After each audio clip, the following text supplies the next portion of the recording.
Luego de intensas negociaciones y votaciones, por fin la mesa de la convención ya quedó conformada con dos nombres en su presidencia y en su vicepresidencia. Y en esta semana, además, el presidente electo, Gabriel Boric, ultima los detalles para la conformación de su gabinete que anunciaría la próxima semana. Un puzzle muy complicado, según él mismo ha señalado. Para conversar de esto y de todos los pormenores de la semana política, estamos con Tomás Budual. Él es decano de la Universidad Autónoma y experto en política. Tomás, bienvenido, ¿cómo estás? Hola Benjamín, muy buenas tardes, gusto saludarte.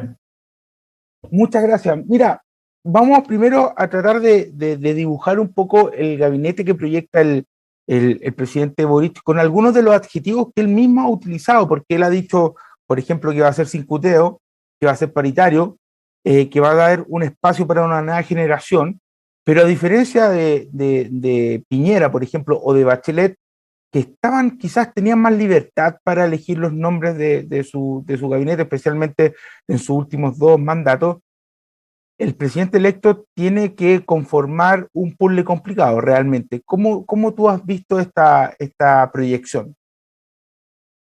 Mira, yo creo que el presidente electo ha esbozado los criterios por los cuales él va a tomar la decisión. Sin embargo, yo creo que hay que tomar atención que lo más importante va a ser el comité político. El comité político va a ser el centro del gobierno, porque ahí se van a tomar las decisiones en las cuales va a ser asesorado el presidente electo. Entonces, la configuración quizás hoy día tradicional que tenemos del comité político, veamos que pueda sufrir cambios o realmente cómo se articula, porque hoy día tenemos participando, por ejemplo, en el comité político, más allá de los ministerios netamente políticos como Interior, Secretaría General de Gobierno y de la Presidencia, tenemos al Ministerio de Desarrollo Social, también al Ministerio de Hacienda, y yo creo que aquí vamos a ver cambios a lo mejor en esa configuración del comité político, porque ahí sí que se van a configurar las fuerzas políticas en las cuales se van a tomar las decisiones. Yo creo que eso es el elemento nuevo en que uno debiera mirar en esta conformación, y por eso el presidente electo se ha tomado unos días, porque no solamente tiene que configurar este comité político, sino que además un completo nombre de ministras o ministros que efectivamente lo acompañen en las diferentes áreas. Yo creo que ahí está lo central cuando uno mira. Yo relativizo que sea siendo un ministerio clave. Yo creo que para un gobierno de Gabriel Boric me parece que el Ministerio de Economía es mucho más efectivo que el Ministerio de Hacienda. El Ministerio de Hacienda quizás juegue el rol que siempre hacia atrás en nuestra democracia podría haber jugado, pero naturalmente yo creo que no va a tener esa relevancia. Y de alguna manera me parece a mí que naturalmente en esas definiciones políticas es donde uno debiera poner la atención. Y yo creo que ese es el naipe con el cual el presidente hoy día se encuentra construyendo su gabinete.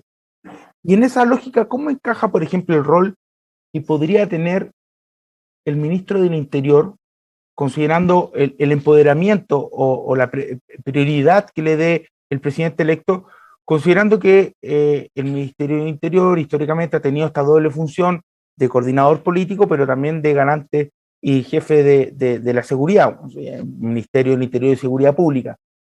Lo digo esto considerando esta seguidilla de hechos violentos que se ha suscitado la última semana, y también considerando que en la entrevista que dio el presidente el fin de semana en el diario de Concepción, él mencionó que una de sus prioridades para marzo es la seguridad pública. Yo creo que la figura de que sea hombre o mujer, porque aquí todavía no lo sabemos, ¿no es cierto?, quien encabece, va a tener ese doble rol. Pero también fíjate que hay que tener en cuenta que se intenta separar al Ministerio del Interior en materias de seguridad y también política. Yo creo que es el momento justo para poder transformar, si se quiere, de alguna manera ese Ministerio del Interior. Ahora, sin duda el tema de fondos, quizás un tema que está vigente naturalmente no solamente para el futuro gobierno de Gabriel Boric, sino que hoy día, es el tema de la violencia o de los homicidios. Pero recordemos que estamos en democracia y llevamos ya muchos meses con unas zonas del país en estados de emergencia. O sea, no hay una plena normalidad democrática en el país, sino que hay zonas que están con un estado de emergencia, me refiero a la zona macro sur, ¿no es cierto? Y yo creo que, claro, quizás muchos colocan expectativas, pero el presidente ya ha dado señales respecto a las formas como él quisiera enfrentar esta materia, sobre todo en la macrozona sur, a través de diálogos y de distintas políticas. Y sin duda la figura del Ministerio del Interior ahí va a jugar un rol preponderante, pero yo me quedo con la idea, yo creo que no va a ser, si bien va a ser el jefe del gabinete de alguna manera, pero las decisiones van a pasar en ese comité de políticos, es decir, él las va a tener que ir implementando en las diferentes áreas. Y ahí es la complejidad que tiene naturalmente ese Ministerio del Interior. Y justamente pareciera que estratégicamente una jugada importante dentro del equipo comunicacionalmente hablando, del equipo de Boric, en medio de esta tensión por los hechos violentos, él hoy día se reunió con víctimas de la delincuencia, entre ellas la viuda del cabo Naim y otros hechos. ¿Cómo ve ese interés por el tema de la seguridad? Porque como usted menciona, está el tema de la Araucanía, donde se ha planteado un problema político, pero también está el tema de la seguridad, en que los alcaldes de oposición han reprochado a este gobierno la distribución de carabineros, entre otras cosas, y al fin y al cabo son problemas que exceden a la administración. Este gobierno ha tenido sus bemoles, a lo mejor no lo ha hecho bien en términos de delincuencia, pero es un problema que a veces excede a la administración que le está en la moneda. Sin duda, ahí el tema más complejo en materia de delincuencia y también de seguridad es cómo abordarlo. Yo creo que el presidente Boric ha dado imágenes de que no basta la represión, él quiere diálogos, está dialogando con las víctimas también. Me parece que está construyendo un escenario en el cual él de alguna manera intenta dar una señal de que el tema lo va a abordar, pero de manera más amplia que transformándose en una sola represión o solo un orden público. Y en ese sentido me parece interesante porque efectivamente aquí no se trata de más o menos carabineros, sino que frente a la violencia hay que ir por las causas. ¿Cuáles son las causas fundamentales? Es como algunos parlamentarios colocan, bueno, hay que controlar las armas. Sí, pero la pregunta anterior es, bueno, ¿por qué hay armas en Chile? ¿Quién las fabrica? ¿Cómo entran? Y de esa manera atacar el problema, porque si no, evidentemente esto no va a ser así. Ahora, hemos visto una escalada en los últimos días bastante violenta de homicidios que no estábamos muy acostumbrados en este país, pero eso ya lleva varios años, ¿no? No es una cuestión de ahora, sino que uno lo ha visto incluso en el centro de la capital, en el centro de Santiago, uno ha visto ese tipo de acciones. Entonces, aquí se requiere una medida profunda y yo creo que el presidente Boric está recogiendo los antecedentes y sin duda le está dando una mirada mucho más integral y espero que ataque sobre las causas y no sobre los efectos, porque de esa manera es la cual se construye realmente una política de seguridad pública, como es la que se requiere en un futuro gobierno. Ese gobierno, ese comité político que usted más o menos visualiza que se está, ahora que el presidente está diseñando, ¿cree necesario incluir al Ministerio de Salud? Probablemente, pero quizás como una manera sectorial, si puede colocar algún tema. Yo creo que ese comité político puede recibir a los distintos miembros del gabinete dependiendo de las materias, para ahí tomar las decisiones. Me parece que esa es una manera de funcionar muy coordinadamente y tomar decisiones de otra manera, porque ese es el cambio que de alguna manera el presidente Boric está insinuando. Vamos a ver si es efectivo o no. Indudablemente por la importancia de la pandemia, hoy día el Ministerio de Salud puede tener una preponderancia, pero sin duda no es el único tema en el cual políticamente un gobierno puede desarrollarse. Yo creo que sí puede integrarlo en la medida que sean llamados, y lo mismo podrá hacer el Ministerio del Trabajo y Previsión Social, si es así, lo requiere, digamos. Lo requieren en esa información. Yo creo que puede ser mucho más participativo en eso, en la toma de decisiones respecto de ese comité político que pudiese instalar el presidente Boric en esa materia, digamos. Y desde ese punto de vista también me parece a mí que también es probable a lo mejor que no construya un segundo piso como el que hemos visto hasta el momento, y sea muy distinto, y más bien una asesoría presidencial, más que los poderes o extrapoderes, llamémoslo así, que pudiesen habérsele invocado a ese mítico segundo piso que en algunos de los gobiernos pasados ha estado presente. Esto es muy cierto que estamos acostumbrados a 16 años de Bachelet Piñera, en que más o menos se intuía y sabía cómo funcionaba y cómo se estructuraban los ministerios, los gabinetes, y evidentemente ahora llegamos no solo una generación nueva, sino también un conglomerado con muchas más sensibilidades, y eso es muy novedoso. Pero haciendo un paralelo, las complejidades que a lo mejor enfrenta el presidente Boric para armar ese gabinete tienen similitudes a las que enfrentó Elwin en su primer gabinete cuando asumió en 1990. Sí, uno puede decir que tiene complejidades porque tiene que conformar la coalición, pero aquí son estilos distintos. Lo que pasa es que yo también concuerdo contigo que es una nueva generación, pero también aquí los liderazgos son distintos. Quizás, como tú bien señalabas, uno venía acostumbrado a ciertos liderazgos que imponían de alguna manera ciertas visiones. Yo creo que aquí las tomas de decisiones son mucho más distintas, por lo menos lo que ha demostrado hasta el momento el Frente Amplio y Apruebo Dignidad. Tienen una manera de tomar decisiones muy diferente y yo creo que eso se va a expresar claramente en el gobierno. Ahora, la dificultad es cómo va a conformar y qué fuerzas políticas en última instancia van a tomar parte de esto. Porque una cosa es Apruebo Dignidad, donde efectivamente está el Frente Amplio, el PC y todas las otras fuerzas, Convergencia Democrática, etcétera. Pero también se incorpora a otros actores, bueno, ver si esos actores, llámese así, fuerzas provenientes del Partido Socialista, por ejemplo, si se incorporan, vamos a ver en qué medida se incorporan o se van a incorporar solamente en materias sectoriales donde van a tener un rol y alguna acción política o integrarán este comité político del nuevo gobierno del presidente electo Gabriel Boric. Vamos a ver muchas figuras nuevas y yo creo que ese es el gran desafío que tiene el presidente. Nunca es fácil gobernar y administrar el Estado, pero sin duda es una nueva generación, no solamente presidencial. Mira, en la convención, ¿no es cierto? La convención, la presidenta tiene 39 años y el vicepresidente 32. Basta decir que es una nueva generación la que asume el poder político en Chile. Menciono este punto porque, citando de nuevo la entrevista en el diario de Concepción, en que el presidente enumeró un poco de cuáles eran sus prioridades para marzo, que hablaba de la seguridad pública, pero también mencionaba la pandemia.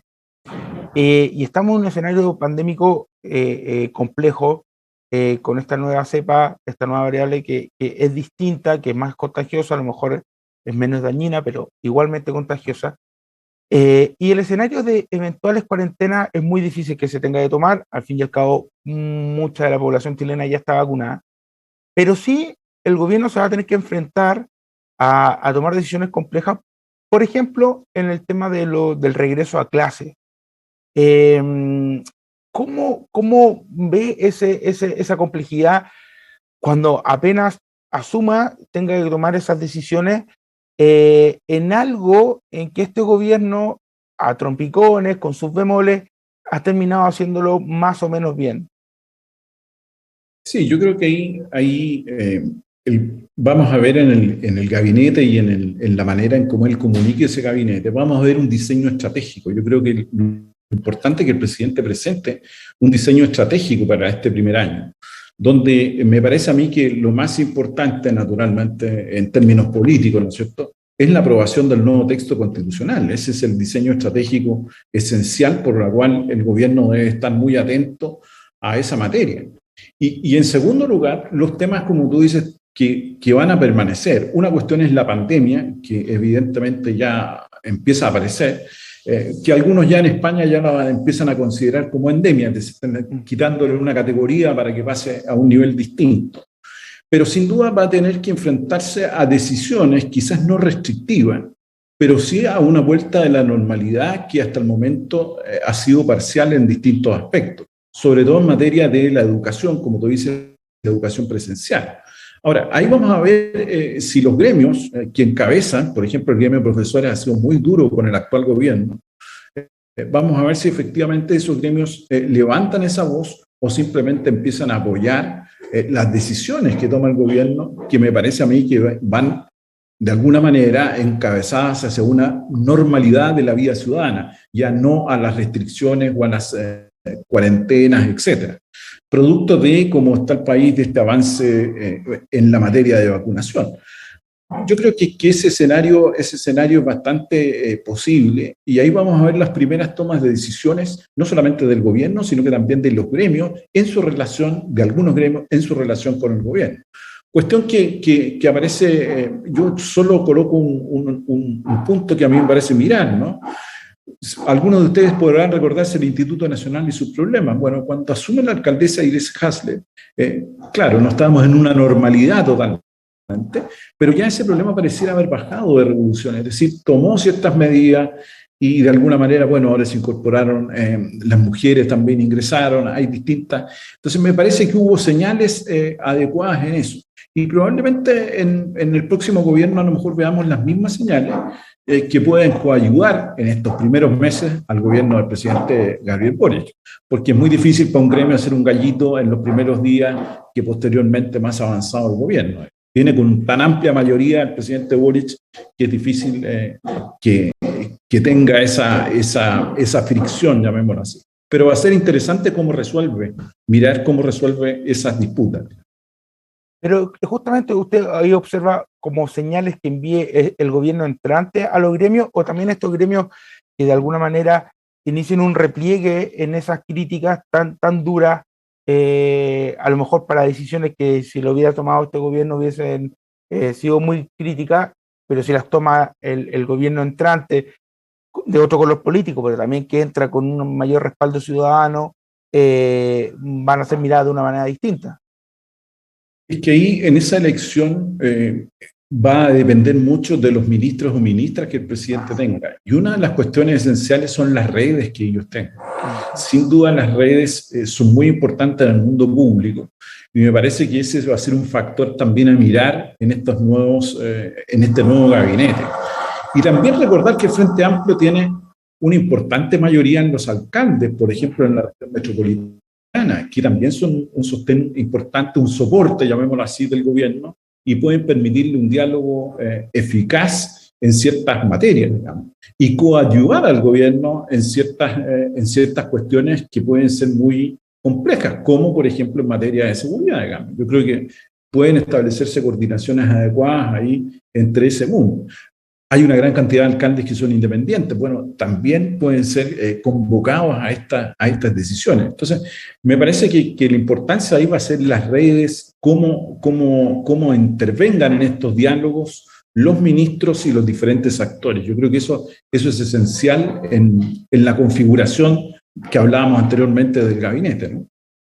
Me parece que ese es el punto. De hecho, los alcaldes igual son un arma de doble filo, en el sentido de que muchos son del mismo color del gobierno, es cierto, pero recordemos que cuando comenzó la pandemia, por ejemplo, muchos alcaldes de Chile Vamos, entre ellos el actual ministro del Interior, fueron muy críticos con el gobierno por el tema de la suspensión de las clases, que ellos buscaban que se suspendiera, el gobierno quería evitarlo en un inicio y al final terminó cediendo.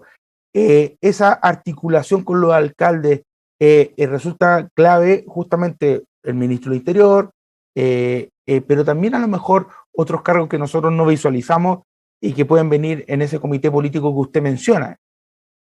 Claro, imagínate, en materia de educación, en materia de salud, los alcaldes son clave.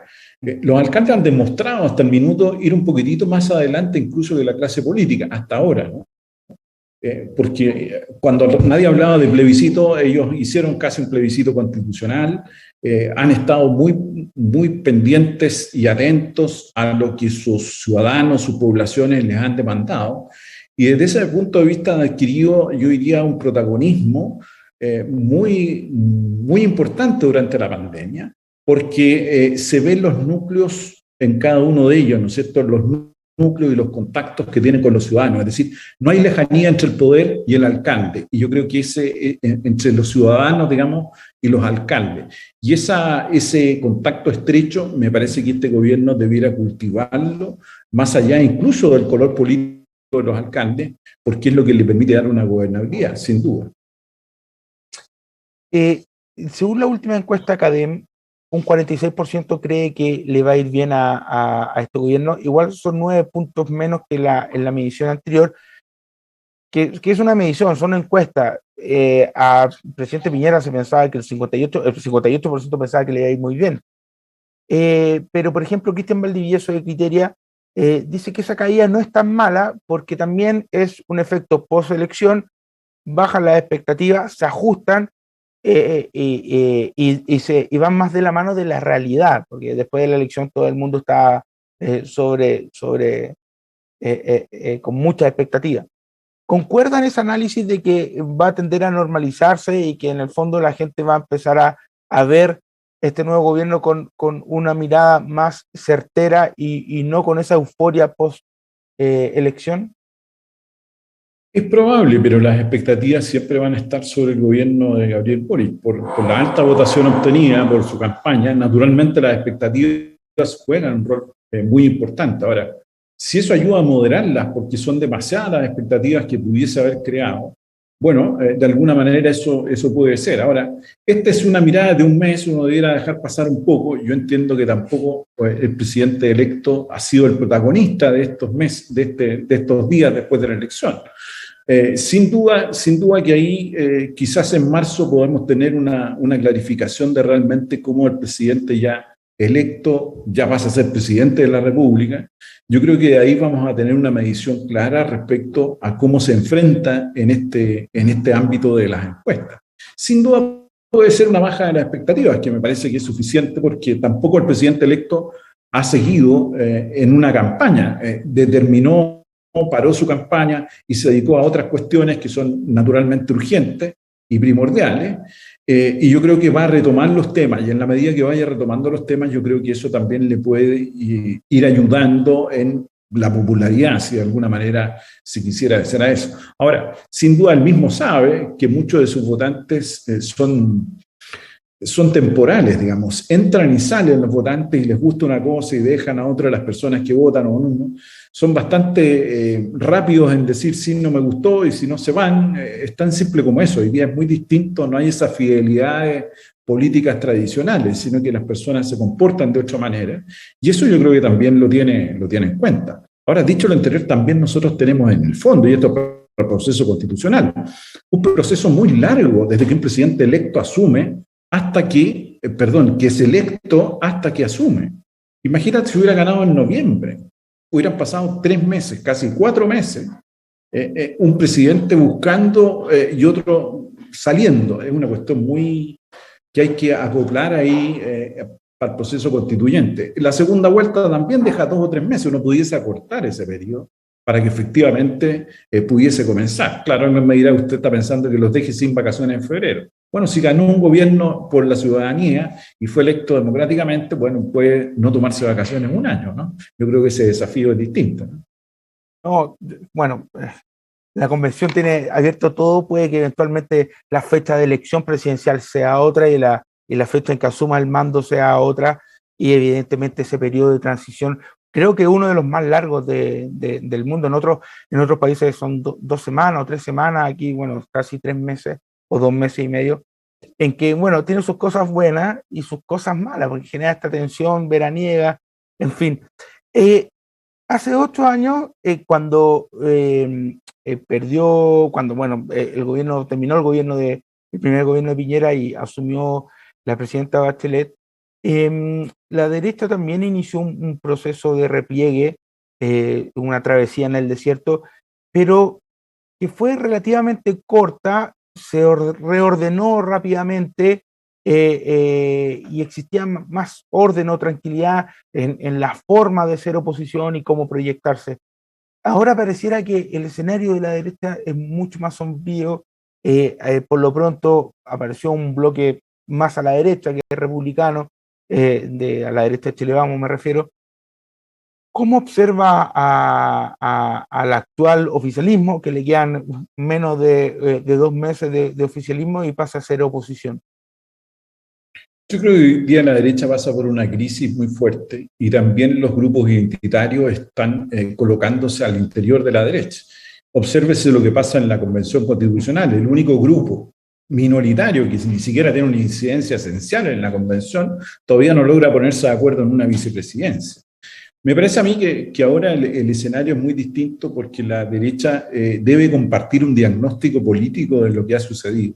No solamente los cambios sociales que se han introducido, y en esto solo recordar que mientras Chile Vamos apoyaba a un candidato como Kast, que quería eliminar el Ministerio de la Mujer, los mismos partidos oficialistas apoyaban al presidente Piñera, introduciendo el matrimonio igualitario como un hecho esencial y fue aprobado en el Congreso. Entonces, esas contradicciones son brutales. Entonces, de alguna manera, yo creo que la derecha debe hacer un diagnóstico sobre el pasado y sobre el futuro, y ofrecer algún proyecto, aunque sea distinto. Yo no veo que sea un solo proyecto de derecha, y eso sería, yo creo, muy, muy malo.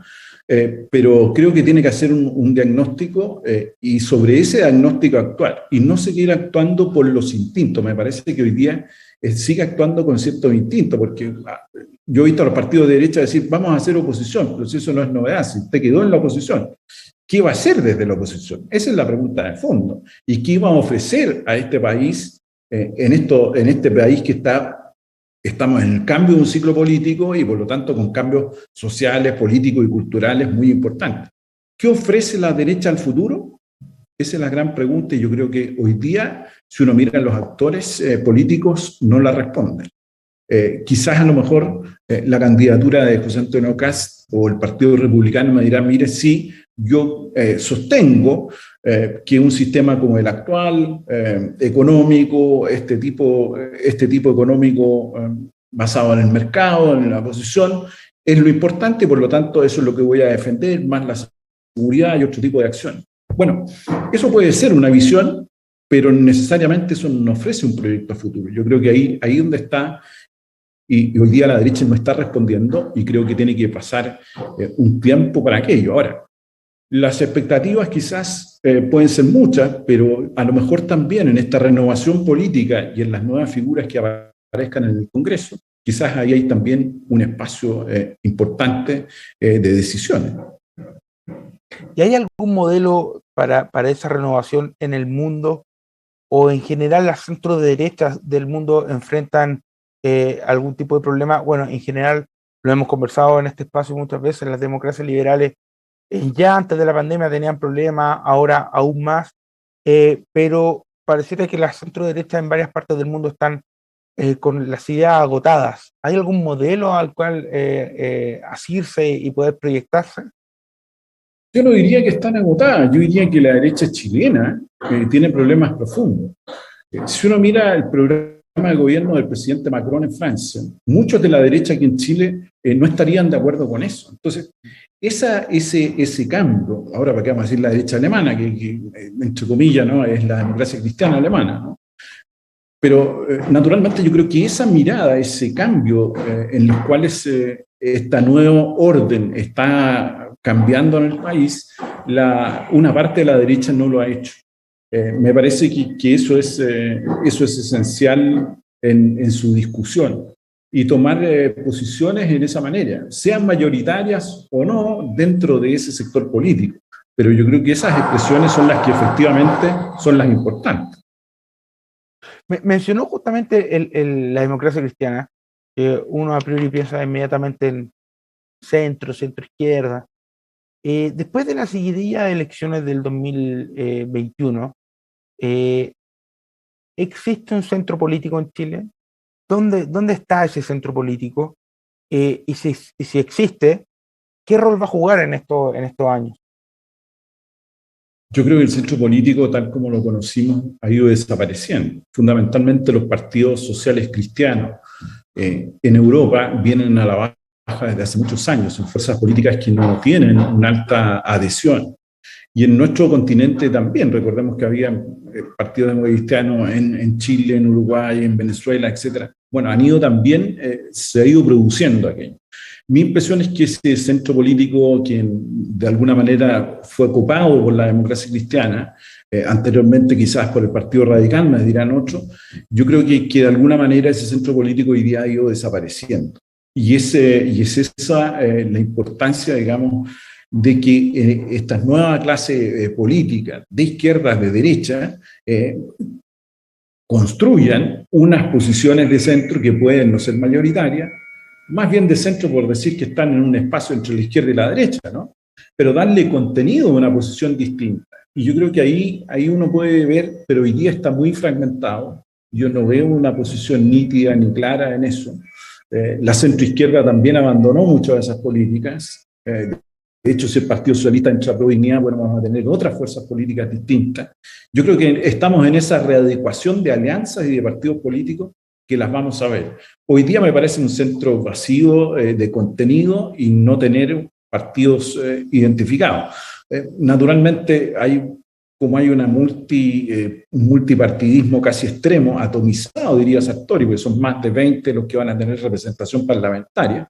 Bueno, en alguna manera esos partidos van a tener que confluir ciertas opciones, llamémoslos, de centro, y quizás puedan ser posiciones o de izquierdas o de derechas, pero hoy día yo no aprecio ese centro, sino más bien un vacío importante. Justamente a propósito del Congreso atomizado que mencionaba, quedó la sensación y se instaló, bueno, generalmente los sondeos así lo revelan, que la valoración que hay del Parlamento no es la mejor, pero particularmente en la conformación del Congreso actual, que termina el 11 de marzo, fue muy criticada por un montón de eventos y la valoración que tenía era muy baja. Ahora entra un nuevo Congreso con un Senado prácticamente empatado, por un lado, pero una Cámara muy atomizada con nuevos actores, partiendo por el republicano, que ya lo habíamos comentado, pero también el Partido de la Gente.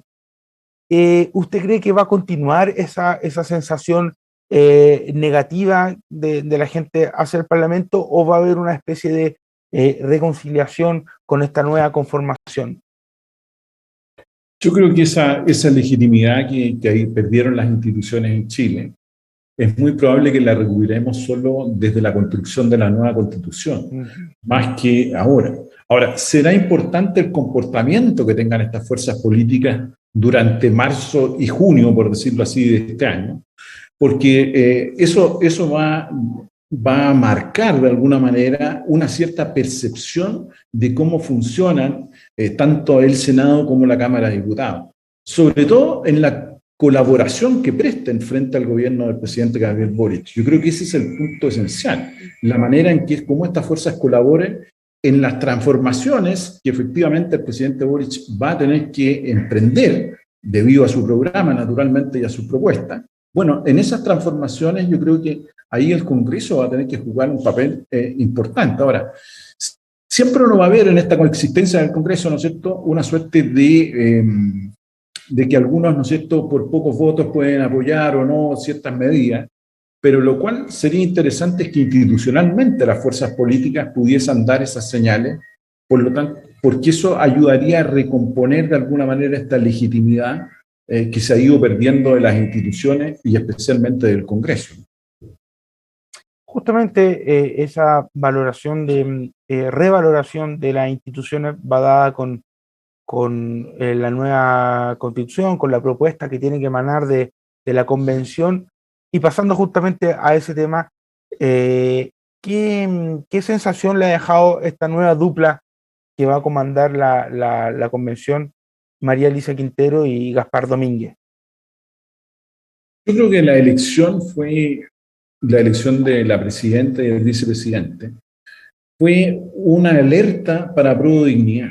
Me parece que fue un toque de campanas, porque efectivamente tanto el Frente Amplio como el Partido Comunista no actuaron con unidad de propósito frente a esta convención, y más bien primaron los elementos individuales y algunos intereses distintos, ya sea por las razones que sean. Y demostraron tampoco una capacidad estratégica, porque ellos llevaban 6 meses, no era algo que tampoco se venían conociendo. Y por lo tanto, debieran haber tenido una capacidad estratégica. Cuando un grupo no solamente ha ganado la presidencia de la República, sino que está tiene una amplia mayoría, llamémosla así, una mayoría dentro de un órgano constitucional, que es el más importante en transcurso de este año que estamos viviendo, bueno, debieron haber actuado con adecuada coordinación. Yo creo que ese fue un estado de alerta donde el Partido Comunista nuevamente demuestra la habilidad, ¿no? Por una parte en el gobierno, pero siempre con los movimientos sociales, en eso no se pierde, el Partido Comunista es bastante pragmático. Yo creo que ahí hay un estado de alerta. Ahora, eso desde el punto de vista muy político. Ahora, yo tengo la impresión de que la presidenta y el vicepresidente son personas que tienen la capacidad de diálogo, tienen un desafío enorme, porque ahora vamos a entrar como buenos chilenos, muy a última hora, pero lo vamos a hacer como chilenos, a elaborar el texto constitucional y probablemente estemos hasta el final, porque somos chilenos, vamos a trabajar hasta la última hora del último día redactando alguna constitución.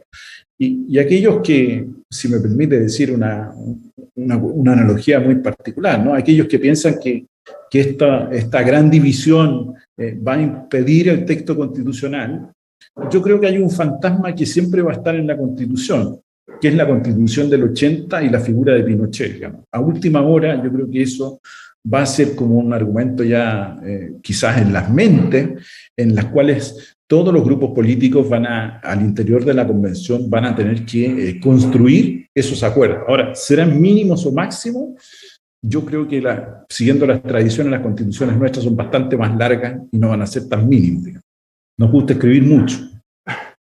Pero no valdría la pena sincerar una discusión en el corto plazo respecto al plazo de la convención, no alargarlo un año como proyectó la convencional Marino IT, pero quizás un mes o un par de semanas más, considerando que algunos sacan los cálculos de los tiempos para discutir cada artículo, etcétera, se va a requerir tiempo extra y por lo pronto ya están suspendiendo las semanas territoriales. ¿No será bueno a lo mejor ya discutir ese punto? Mira, siempre es bueno. Ahora, ¿cuánto es el plazo máximo o mínimo para escribir una constitución? Eso tenemos distintos ejemplos. Naturalmente, en un año uno piensa es un plazo muy corto. Pero yo creo que el gran debate de fondo, más allá de los derechos sociales que se van a incorporar en la Constitución, me parece a mí, ¿no es cierto?, que vamos conformando un Estado social distinto. Quizás la gran tema político de fondo es el régimen político. Yo creo que el régimen político va a ser el punto esencial para destrabar muchos de los problemas o discusiones que se pudiesen dar. Y es probable que yo creo que el tiempo alcanza, muy apretadamente, pero alcanza. No veo muchas condiciones en el Parlamento, en el nuevo Congreso, para poder aprobar un mayor plazo, ¿no? Lo interesante va a ser mirar también qué va a ocurrir con las iniciativas populares, estas iniciativas que han juntado la firma, que hoy día entiendo que son 3 o 4 las que han alcanzado los mínimos de firma, pero vamos a ver qué pasa también al interior de la convención con esas iniciativas, si realmente van a ser consideradas.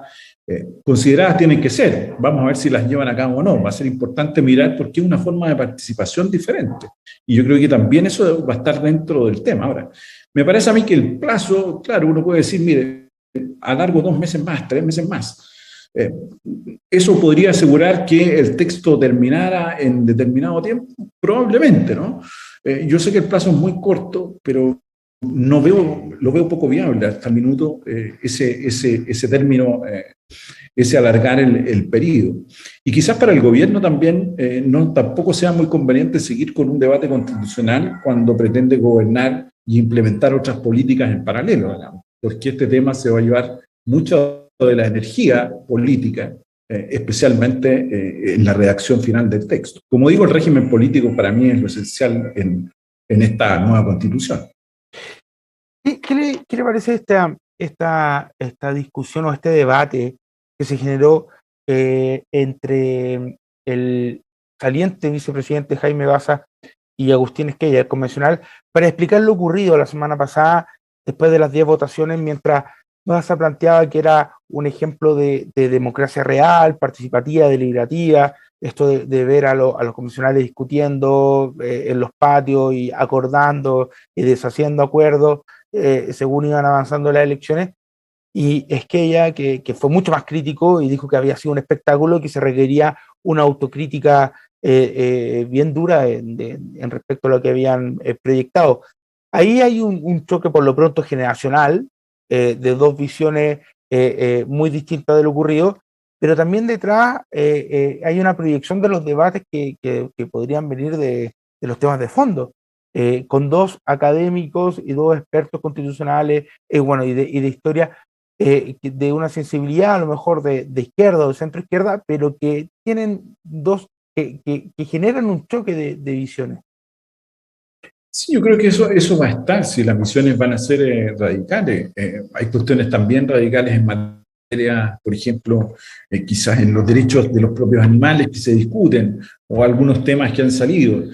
Pero mi impresión es que ahí Jaime Baza lo que hace es tratar de explicar una larga jornada donde no fue capaz de darse un tiempo. Cuando el tiempo ocurrió, cuando suspendió la sesión y al otro día venía, bueno, los temas parecieron mucho más rápidos y más resueltos. Yo creo que fue un tema de no haber suspendido aquella sesión y haberla retomado en unas horas más para darle un tiempo de diálogo y de conversación, porque efectivamente, claro, él dice que este es un sistema muy novedoso.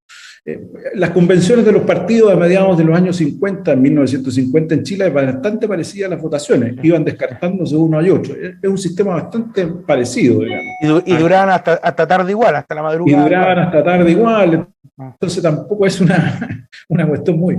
Trata de explicar, sin duda yo creo que, claro, la percepción que puede haber sido, bueno, cómo no se ponen de acuerdo. Mi impresión es que falló un diseño estratégico, o sea, al caerse una candidatura produjo todo esto, que fue la candidatura que entre comillas, habían acordado, y posteriormente eso se devino en una cierta inorgánica donde aparecían y caían figuras de última hora.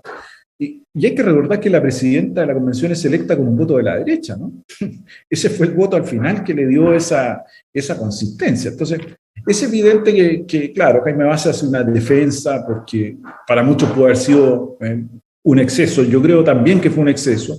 Faltó haber dado algunas horas, alguna discusión mayor. Y claro, tanto esto de la cocina, pero es la política real. No había una cocina, pero había un gran patio donde se discutían. Entonces también de alguna manera ahí se intercambiaron, se hicieron negociaciones. Pero yo creo que faltó esa dedicación al tiempo. Ahora, el choque en materias constitucionales evidentemente se está produciendo desde ya, ¿no? Mira, la Comisión del Sistema Político, ¿no es cierto?, ya empieza a debatir sobre qué tipo de nuevo Congreso tendremos, si es asimétrico o no, si es bicameral. Yo creo que esas cuestiones ya parecen más despejadas, pero ya estamos yendo en las funciones más que en otras. Entonces, yo creo que se va a avanzar más allá de todo.